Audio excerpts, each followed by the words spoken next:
Throughout this video, I'll be showing you different types of cartoons and we'll be analysing them in different ways.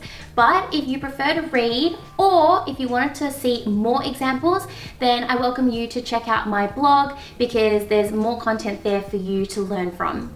Let's get started. In coloured cartoons, there are a myriad of things that you can look out for. Ask yourself these questions. What colours did the illustrator use? What colours are used most and least? Is there a repetition of colours? Is there only one colour? Colours can be separated into two groups, warm colours and cool colours. Warm colours, including red, orange and yellow, may be used to evoke feelings of comfort and warmth. It can also be used to express anger and embarrassment. Meanwhile, cool colours including blue, green and purple may represent calm and tranquility. Otherwise, it can mean sadness and misery. Remember that a group of colours can represent an overall meaning. Red, blue and white can represent the Australian flag and symbolises patriotism. Also consider that many cartoons are black and white. Although these cartoons lack colour, illustrators use other methods to create meaning. So think about what shading is used and how is it being used. In this case, it might look like the child's future is unknown and possibly even bleak. Size is an important element in cartoons and one that is often quite obvious. In this image, our attention is drawn to the sign, "Welcome to Curly Flat, a goated community," while the houses are much smaller in comparison. This signifies how the goats are the star of the town. What is labelled? What do the labels say? And what do the labels tell us about the situation? Often, they're used to help us contextualize and understand the cartoon. Think about who is speaking. What are they saying? And is it a conversation? So for example, in this particular cartoon, Nicholson has illustrated cows basically farting a lot of methane gas. Here, the speech bubble highlights the irony in the cow stating that he's a climate change skeptic because it's his own release of methane gas that is a significant contributor of growing greenhouse gases. A symbol is something that represents or stands for something else, usually an idea. They're commonly found through daily lives, such as the cross for Christianity or the Red Cross for the organisation that helps victims of war or natural disasters. Sometimes symbols may be as obvious as these mentioned, but other times they might be more subtle in their meaning. If we look at the pyramid of men standing up, it's a representation of a corporation, of a business that's much more powerful than this individual standing on his own. Ask yourself, what's in focus, what's in the foreground and possibly the background? The focus of a cartoon can indicate the main issue or situation. In this case, we've got "we are good and they are bad always," the sign, as the most prominent thing. This signifies how this message is just so big. It's a strong looming message that's constantly drilled into us as people. Ask yourself, is the angle sloping up or down? Is it straight on?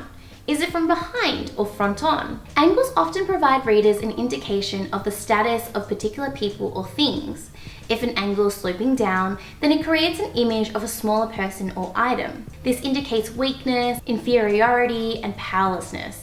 An angle sloping up towards a person or item provides it power, superiority, and authority. This cartoon here, where we're looking down on the subjects, gives us the feeling that he's vulnerable. He is unsure about the two lives that he could have possibly led, but I think what Leunig is saying here is that there's no point really thinking about what could have been and what is, because at the end of the day, it's all the same, because you only know your one life as it is. That got really philosophical for a moment, so let's move on.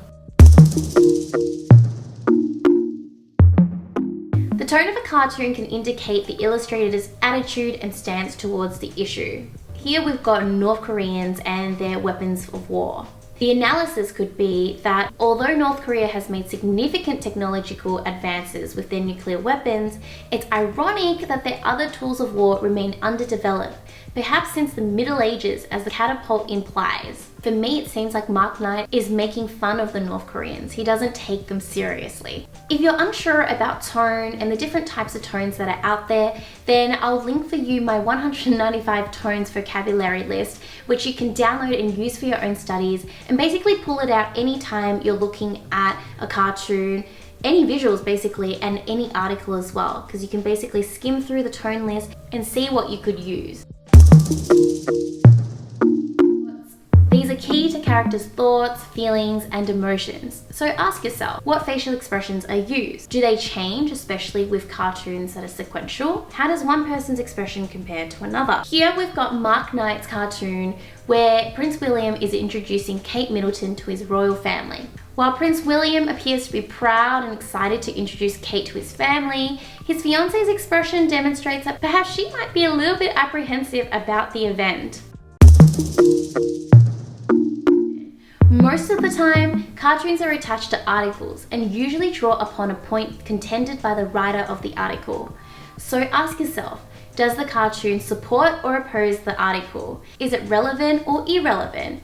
Does it focus on the past, present, or future? What aspect of the article does it relate to? Does it add further information? However, there will be times where you analyze a cartoon just on its own, so you don't have much contextual information for you.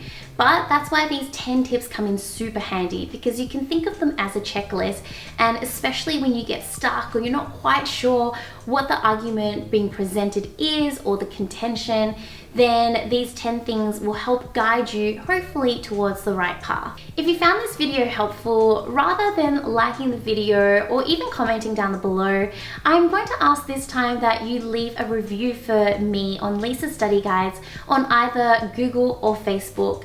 I create a lot of content for free for students, and I don't really ask for much in return, I think anyway. And so if you found that I've been helpful in your studies and you'd like to give back and say thanks, then I'd be so grateful for you if you did just leave something nice for me on Google or Facebook. I'll make sure to link those two just down below for you so it's easy for you to do.